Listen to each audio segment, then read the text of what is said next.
No vídeo de hoje vamos colocar a mão na massa, vamos comprar um domínio, configurar o DNS e aprender a diagnosticar quando alguma coisa está errada. E o primeiro passo é buscar por uma registrar. Aqui no Brasil, se você for querer comprar um .com.br, o melhor lugar vai ser a Registro.br, que é o órgão oficial, né, onde você vai conseguir comprar não só o .com.br, mas também .net, .br, enfim, terminações.br é a Registro.br que vende. Geralmente custa R$40 por ano, tá? Pelo menos na data que esse vídeo é gravado. Se você quiser comprar domínios.com, .net, .ai ou .io, por exemplo, que são mais nichados, você vai ter que buscar por uma registrada internacional. Algumas delas, pelo menos as que eu uso, tá? A gente tem, por exemplo, a Cloud DNS, tem preços ok, bem aceitáveis. Temos também o Cloudflare. O Cloudflare agora tem uma registrar, então eles conseguem vender domínio para você. E também tem a própria Amazon, né? A AWS, né? Grande provedora de nuvem aí. Eles também vendem domínio no Route 53. Acho que é um pouquinho mais caro do que o das outras, mas tem uma tabelinha aqui que você pode baixar. É um PDF, eu acho, uma coisa assim que você clica aqui, ele abre isso. É um PDF mesmo. Ó. Enfim, acha uma registrar e compre o seu domínio. Enfim, acabou o vídeo. Mentira, gente, mentira. Então vamos lá. Como é que eu sei qual domínio comprar? Porque provavelmente alguém já comprou esse domínio, né? E para poder saber isso, você precisa saber o que é Whois. O Whois vem do inglês quem é. Ela é uma ferramenta que não é necessária, tá, pessoal? Se você vir aqui em registre, você já vai saber se o domínio que você quer comprar existe ou não. Mas eu estou falando do Whois, e aqui no Registro BR você vai em ferramentas dentro da aba tecnologia, primeiro item aqui. Estou falando isso porque às vezes você quer comprar um domínio que já existe de alguém que já comprou antes, né? Então você pode, por exemplo, vamos vir aqui, ó, pegar o meu domínio, ntorga.com.br, e aí na parte de baixo aqui você tem contato. Aí tem o e-mail da pessoa, pode mandar um e-mail para a pessoa e aí ela vai te vender pelo preço que ela quiser, né? A Registro BR cobra 40, mas às vezes a pessoa quer te cobrar 1 milhão. E acontece, tá? Tem domínios que são vendidos por R$1 milhão. Então, estou mostrando essa ferramenta para você saber não somente se o domínio já existe, quem é o dono, mas também quais são os servidores DNS que ele usa e se ele expirou ou não. Por isso que é importante a ferramenta Whois, tá? Algumas registradoras, elas oferecem um modo de privacidade, então você não consegue ver quem que é o dono do domínio especificamente, né? Mas dá para ver o DNS, dá para ver a expiração também, e até o status, se ele foi suspenso ou não. Às vezes o cliente reclama que o site está fora do ar e é o domínio que expirou. E aí a gente usa o Whois para mostrar para ele que está lá um status on hold, né? Ou seja, está pausado, vamos assim dizer. Enfim, o .br eu acho que você não consegue ativar o modo privacidade, mas .com, .net, esses registros internacionais é possível sim. Geralmente eles cobram uma taxinha a mais para você renovar, né? Renovar e comprar também, obviamente, né? Domínio é uma coisa que você compra anual, tá, pessoal? Talvez eu não tenha falado isso no começo do vídeo. Mas você paga anualmente para poder ter esse seu domínio. E se você não pagar por esse domínio, depois de um tempo, a registrar pode voltar com ele para o mercado. E aí, se você tiver, por exemplo, um e-mail vinculado àquele domínio, é perigoso. Tá? Eu já consegui no passado, por exemplo, acessar credenciais de um domínio que tinha expirado. Por sorte, eu fiz como é que eu vou dizer? De boa fé, porque eu precisava recuperar os dados daquele e-mail mesmo, tá? Mas é uma coisa completamente possível de ser feita. Sem mais delongas, vamos no registre. E aqui a gente vai escolher um domínio que a gente vai comprar. Vamos supor, por exemplo, que a gente quisesse comprar curso produtifique.com.br. Bom, ele vai me dizer que está disponível para registro. Legal. Aí ele tem, por exemplo, R$40, R$76, R$184. Eles dão um descontinho se você pagar por mais tempo, tá? Se você está começando a sua empresa agora, seu produto agora, não tem necessidade de você comprar 5 anos. Mas, se você quer garantir que esse domínio nunca vai ser tomado por outra pessoa, aí você compra por mais anos, caso você não tenha nem que se preocupar em lembrar ano que vem de ter que ficar renovando, tá? Clique em registrar, aí você vai digitar seu CPF e seguir todo o processo de compra. É muito simples, tá, pessoal? É igual um checkout de loja virtual normal. Assim que você tiver comprado o seu domínio, aí sim a gente vai poder manipular as entradas DNS. Ou melhor dizendo, a parte que eu quero focar agora no vídeo é DNS. Por que focar em DNS? Bom, quando você compra um domínio, esse domínio ele tem que servir para alguma coisa. A gente tem que configurar para ele apontar para algum servidor. A gente precisa configurar nosso serviço de e-mails e tudo mais. E a gente usa o DNS para isso. Tá? Quando você contratar uma empresa de hospedagem, por exemplo, a primeira coisa que eles vão te pedir é para você alterar os servidores DNS, que é isso daqui. O que é alterar servidor DNS? Significa que a sua zona de DNS, do seu domínio, né, onde você poderia criar, por exemplo, um subdomínio blog, ou você configuraria que o seu e-mail deve cair lá no Gmail ou no Outlook, enfim. A zona DNS ela vai existir lá na sua hospedagem. Então a sua registrar ela só serve para você comprar o domínio e aí você aponta os servidores DNS para a sua hospedagem e a sua hospedagem tem controle total sobre a sua zona DNS. Se amanhã eles mudarem de servidor, por exemplo, eles conseguem fazer alteração sem ter que solicitar para você fazer alteração manualmente, tá? Então geralmente as hospedagens solicitam isso, tá? Elas vão entregar para vocês em torno de 2 a 4 servidores, então se vier mais de um servidor você pode colocar mais DNS aqui, você preenche 1, 2, depois clica em mais DNS ele libera para você mais campos, tá? Preenche o servidor 1, 2, 3, 4, não sei quantos que eles vão te liberar, clica em salvar e aguarde 48 horas, tá? Por que leva 48 horas? Bom, a rede DNS mundial ela tem várias camadas de cache, mas o registro a verdade por trás dessas 48 horas, na verdade é super técnica para eu explicar aqui no vídeo, mas resumidamente aqui, ó, tá vendo que a gente tem esse negócio chamado TLD, que é essa extensão do domínio? Então, chama .com.br, certo? Né? Então, ou seja, o .br pertence a registro BR, aí a registro BR foi lá e criou um subdomínio chamado .com, e quando eles te vendem um domínio, na verdade eles estão te vendendo um subdomínio. Então leva 48 horas porque essa zona aqui, a .com.br, ela é atualizada, né, a cada 48 horas. Tá? Assim, em todos os provedores mundiais. A Registro BR provavelmente atualiza ela de imediato. Mas o tempo de vida, né, para que essa zona ela seja revalidada por todos os servidores do mundo, geralmente é até 48 horas. Tá bom? Mas assim, o importante para esse vídeo é o seguinte. Comprou a sua hospedagem? Vem aqui a um Terá servidor DNS, coloca o que a hospedagem pediu, enfim, é isso. Aí você vai passar a controlar a sua zona DNS lá no painel da sua hospedagem. E pelos poderes de Grayskull, o domínio magicamente apareceu na minha tela. Vamos supor que esse domínio aqui eu tenha acabado de comprar. A Registro BR vai levar alguns minutinhos para liberar esse domínio para a gente. Tá? Então não fique assustado se levar 10, 20 minutos para eles poderem liberar o domínio que você acabou de comprar. As outras registrar também tem esse período meio de validação ali dos seus dados, tá? Que eles fazem e demora um pouquinho para publicar. Mas uma vez publicado, você consegue vir em painel e domínios e aqui você vai poder controlar esse domínio, tá? Controlar como? Você pode antecipar a renovação, você pode editar os dados do titular e pela Registro BR você consegue também delegar algumas responsabilidades a outras pessoas. Então, por exemplo, você pode colocar com que a pessoa que consegue editar a parte técnica do domínio, que seria os DNS, na mão de um técnico. E a parte de cobrança, que é para poder enviar faturas e tudo mais, na mão do seu financeiro. Então você consegue delegar isso sem necessariamente ter que passar o acesso total à Registro BR e correr o risco da pessoa transferir seu domínio ou coisa do tipo, tá bom? Enfim, o foco desse vídeo não é esse, o foco desse vídeo é em DNS. Ah, Norton, mas eu não quero usar o DNS da minha hospedagem, porque o DNS lá é mequetrefe, não sei o que, papapá. Verdade, pessoal. 99% das hospedagens aí do mercado vão te entregar um servidor DNS bem capinguinha, tá? Não estou falando isso porque eu sou CTO da Infinity, não. Mas é porque realmente eles vão usar, no máximo, 1 ou 2 servidores, se não for exatamente o mesmo servidor do seu site. E aí se dá problema no servidor, o DNS também dá problema, você para de receber e-mail e tudo mais. É por isso que as pessoas costumam usar, por exemplo, um DNS como o do Cloudflare, que é gratuito e bem robusto. Tá? Servidores de hospedagem geralmente não são, servidores DNS de hospedagens dessas mais baratas não são tão bons. A Infinity, por exemplo, construiu 2 redes separadas, a gente tem a Alpha e a Bravo. A Alpha é sobre a AWS, né, a Amazon, e a Bravo é sobre a Google. Então a gente consegue ter um DNS que é mais robusto até que o do Cloudflare, mas isso é muito raro. Tá? Inclusive é gratuito, se você quiser usar o da Infinity, eu não tô nem vendendo produto não, tá gente? O nosso DNS é gratuito, você só criar uma conta lá que você consegue registrar a sua zona DNS, tá? Mas vamos supor que você não quer usar o DNS da sua empresa de hospedagem. Como é que eu faço então? Beleza, você vai usar o da sua própria registrar.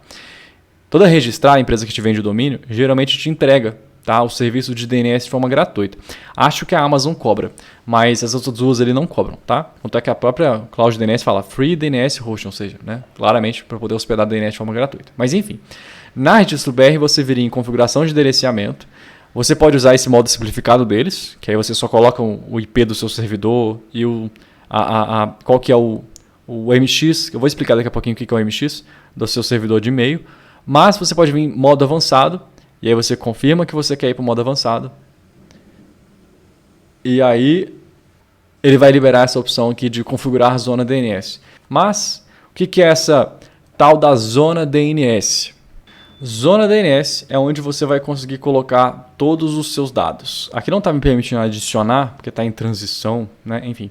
Mas a zona DNS é basicamente uma tabelinha ali. Eu vou abrir o painel da Infinity aqui, vai ficar mais fácil a gente ver. Infelizmente não vou conseguir mostrar o da Registro BR, mas é muito parecido um com o outro, não vai mudar tanto assim de uma empresa para outra não. Pronto, aqui a gente tem a zona Alpha e Bravo da Infinity, demonstrando para vocês o que é a zona DNS, tá? A zona DNS é essa tabelinha aqui, ó, com todos esses registros aqui. Cada um desses registros tem algum propósito para o meu domínio, tá? Alguns são subdomínios, alguns são configurações de e-mail, outros têm a ver com validação de propriedade, enfim. Cada coisinha ali tem uma função. Vamos ir entrada por entrada para a gente poder entender os tipos das entradas do DNS. O primeiro tipo que a gente tem que olhar é o tipo A. O tipo A, na verdade, devia se chamar tipo IP, tá? Porque é isso que ele faz. Ele aponta para o endereço de IP. Fim, é isso. Se você quiser apontar para o endereço de IP IPv6, que é aquele mais complexozão, você usa o AAAA, ou seja, 4 As. É isso, tá? O A a gente usa para poder apontar geralmente subdomínios e para a raiz do domínio em si. A gente aponta para algum endereço de IP, ou seja, para algum servidor na internet. Em seguida vem do tipo CNAME. CNAME é como se fosse um apelido, né? Um espelho. Então você quer que esse equivala a esse. A gente tem, por exemplo, aqui, ó, www. Esse aqui é um clássico que geralmente é sempre feito como CNAME, tá? O www ele é um espelho do domínio raiz, porque eu quero que ele aponte exatamente para o mesmo lugar que aquele domínio está apontando. Você pode fazer, inclusive, o CNAME para um domínio que nem é seu. Por exemplo, aqui a gente tem um CNAME aqui, que é para umas chaves de autenticação de e-mail, que ele aponta para um domínio externo, lá, SMTP2Go, que é um provedor. Então, ou seja, nem é o meu domínio que eu estou apontando, mas eu quero que tenha exatamente o mesmo valor daquele ali. Este é o CNAME. Em seguida, a gente tem as entradas do tipo MX, Mail Exchange, tá? Que significa... É isso, é e-mail, tá? É onde está o seu servidor de e-mail, porque você pode ter o seu servidor de site num lado, o seu servidor de e-mail lá do outro lado também, né? Ou seja, em outro provedor. Aqui, por exemplo, a gente tem, esse speed já está apontando para um endereço de IP da Infinity, lá de um serviço de cloud, de hospedagem, mas o servidor de e-mail está em outro lugar, por isso que ele está nesse endereço diferente. E esse campo MX ele vem com prioridade, porque você pode colocar várias entradas MX, e a prioridade vai definir quem tem mais prioridade sobre o outro, tá? Sendo o 0 a maior prioridade. Então, é uma prioridade decrescível, acho que é isso, né? Então, o 0 aqui geralmente é o padrão que a gente usa quando tem somente uma única entrada. Mas se você usa, por exemplo, um Gmail, ou se você usa um Outlook, geralmente eles têm 4 ou 5 servidores de DNS, servidores de e-mail para você configurar. Aí é 0, 5 e 10 que eles usam de prioridade. Beleza? Esse é o MX, não tem muito segredo, é isso. E uma também muito utilizada é a TXT. A TXT é uma entrada de texto. Ela a gente usa para validar se você é dono do domínio, onde você vai comprar um SSL, por exemplo, e aí você quer confirmar que você é dono daquele domínio para poder emitir esse certificado SSL, que é aquele que deixa um cadeadinho lá na barra, deixava, né? Hoje em dia, SSL já é uma coisa muito básica. Mas o TXT é usado para isso também. E você pode usar para outras finalidades, tá? Aqui, por exemplo, é uma entrada de SPF, que é basicamente... ela instrui aos servidores de e-mail quem é que está autorizado a enviar mensagens em nome do meu domínio. Aí aqui, por exemplo, eu estou autorizando que o Mail9, que é o meu servidor de e-mail, consiga enviar mensagens em nome do meu Expedia.net, tá? Isso aqui é para poder flagrar tentativa de spam, né? Porque você pode enviar um e-mail em nome do Google, por exemplo. Só que o Google.com vai ter uma entrada SPF dizendo que o servidor que você usou para enviar e-mail através dele, né? Ou seja, em nome dele, não está autorizado e aí vai cair diretamente no spam, tá? Isso é SPF. A gente vai falar mais sobre e-mail mais para frente, tá? Essa é a TXT. Legal, Norton, mas o que é esse número aqui no meio aqui? O que é isso? Isso aqui é o TTL, é o tempo de vida, tá? Por que tempo de vida? Toda vez que você criar uma entrada DNS, essa entrada ela vai ser cacheada na internet, tá? Então cada um vai fazer uma cópia, né? E esse TTL geralmente é para instruir a todos esses provedores quanto tempo você quer que eles façam o cache da sua, do seu endereço, né? Então, por exemplo, store.expedia, eu coloquei 300, isso está em segundos. 300 ali significa que vai cachear por 5 minutos, né? 60 vezes 5. Se eu quiser, por exemplo, que cacheie por mais tempo, e geralmente é o que as pessoas mais usam, a gente coloca 3.600, né? Que seria 1 hora. Alguns provedores vão até um pouco mais e colocam 4 horas, que eu acho que é 1.440, se eu não me engano, tá? Eu particularmente gosto de colocar ali por volta de 5 a 10 minutos, porque eu não me importo do meu servidor DNS ser consultado mais vezes. O malefício disso é Toda vez que a pessoa acessar o seu site e ela estiver ali dentro da janela do tempo de vida, então, por exemplo, ali 5 minutos. A cada 5 minutos ele vai ter que bater no meu servidor DNS para poder saber se eu mudei o IP, tá? Faz sentido usar 5 minutos para entrada TXT? Não, porque o TXT raramente muda, né? Agora, para apontar para um endereço de IP que pode ser que mude, né? Aí sim faz sentido usar um TTL menor. Na dúvida, usa 1 hora. É isso. Já que a gente está falando de TTL, de tempo de propagação, né, quanto tempo leva para poder usar, vamos voltar naquele site, o What's My DNS, que a gente já usou nas aulas anteriores, e vamos pesquisar por essas entradas DNS. Então aqui nesse site, por exemplo, speed.net, a gente sabe que existe um CNAME, né, aqui na raiz, o www. Então eu venho cá, vou copiar isso, vou vir aqui na What's My DNS, colar o meu www e colocar CNAME, para ele poder pesquisar no mundo todo. Pronto, aí aqui eu tenho o registro, né, eu consigo consultar o mundo todo para qual é a resolução que ele está tendo. Isso é importante porque às vezes você mudou o endereço de IP, mudou algum tipo de registro e você quer saber se já propagou no mundo todo. Né? Então você usa o What's My DNS. Alguns falham mesmo, tá? Isso aqui não tem nada a ver com a qualidade do seu serviço de DNS. Porque pode ser que eles estão usando um servidor que já não está mais conectado, então isso é normal, tá? O problema é quando tudo ficar com xizinho, né? Aí sim é um problema, beleza? A gente pode consultar, por exemplo, vamos supor, vamos fazer uma troca aqui. Esse domínio eu não uso, então eu posso fazer troca tranquila nela aqui. Eu vou pegar aqui na minha... Vamos criar um registro, só para a gente ver com o tempo de propagação. Então eu vou colocar aqui teste, aí vou colocar 1 hora de tempo de vida, porque eu falei que era para vocês usarem como padrão, e vou colocar como sendo um CNAME lá do goinfinity.net, que é o nosso site da Infinity. Pronto, criar um registro. Aí a gente espera propagar, foi criado. Agora vamos ver se a internet consegue ver, vamos ver se realmente tomou efeito. Aí eu venho cá agora, novamente, vou colar aqui para mim e vou pesquisar o CNAME.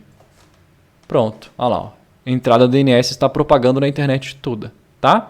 E se você alterar alguma coisa que tenha algum tipo de cache, né? O cache que eu digo assim, um TTL mais alto, e você venha a mudar, por exemplo, a gente sabe que está 3.600 aqui.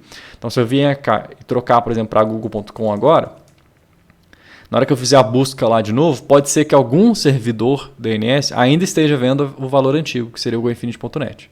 Ó, tá vendo? Ó? Esses cachearam. Então não propagou lá, mas aqui já propagou. Então esses aqui provavelmente ou não consultaram anteriormente, ou são servidores DNS novos, ou já conseguiram perceber a propagação mais rápido, tá? Então aqui a gente consegue ver que a alteração que eu fiz está levando um tempinho para poder propagar. E esse tempinho para poder propagar geralmente é o TTL. Aqui como está 3.600, provavelmente vai levar no mínimo 1 hora, tá bom? Bom, eu prometi que ensinaria a diagnosticar problemas, né? Aí está um primeiro, que é o DNS. Então, checar as propagações de acordo com o tipo de entrada e tudo mais é uma das coisas que vocês podem estar enfrentando, né? Às vezes não propagou para lá, mas propagou para cá. E aí a pessoa fala, eu estou vendo o site na versão antiga e tudo mais. Então, a primeira ferramenta é essa. A segunda, na verdade, é um macete. Tomem cuidado quando vocês forem comprar uma hospedagem e ela te dá o domínio de graça, porque é uma pegadinha. A hospedagem vai custar tipo R$100. Aí você fala assim, poxa, o domínio custa 40, então eu estou pagando só 60 na hospedagem. Sim, no primeiro ano. No segundo ano, na hora que você for ter que renovar, eles vão te cobrar tipo R$1.000 no domínio. Sendo que o domínio custa 40. Entendeu? Então é uma pegadinha para poder te travar lá. E se você não pagar, o domínio fica na mão deles.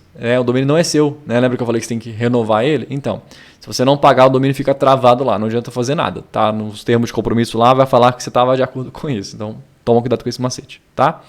E vamos falar agora do diagnóstico que você pode fazer para ver se o site está funcionando só para você ou para todo mundo, né? Ou melhor dizendo, se ele caiu para todo mundo ou se caiu só para você. Eu gosto de usar um site que chama Uptrends Uptime Monitor. Grande, né? Uptrends Uptime Monitor, ou Check, acho que é Check, vamos lá, vamos olhar ele aqui.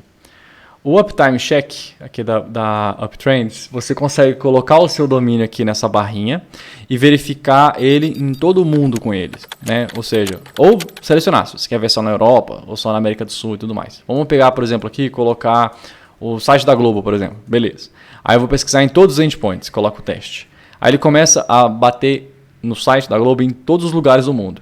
E claro, como é um site brasileiro, provavelmente hospedado no Brasil, São Paulo foi o primeiro a responder, né? A gente falou sobre latência no passado.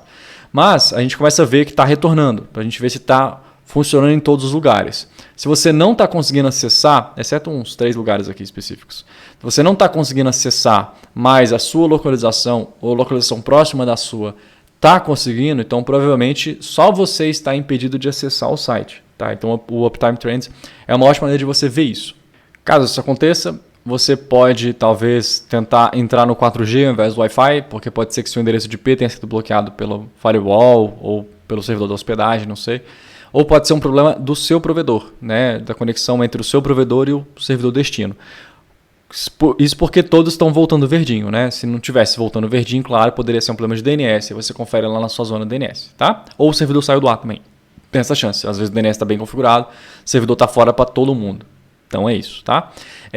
A terceira dica aqui é em relação a e-mails, porque para você conseguir ter uma entrega boa nas suas mensagens de e-mail, você precisa acertar muito bem as configurações de DNS do seu e-mail, não somente o MX, mas aquelas TXTs que eu tinha comentado.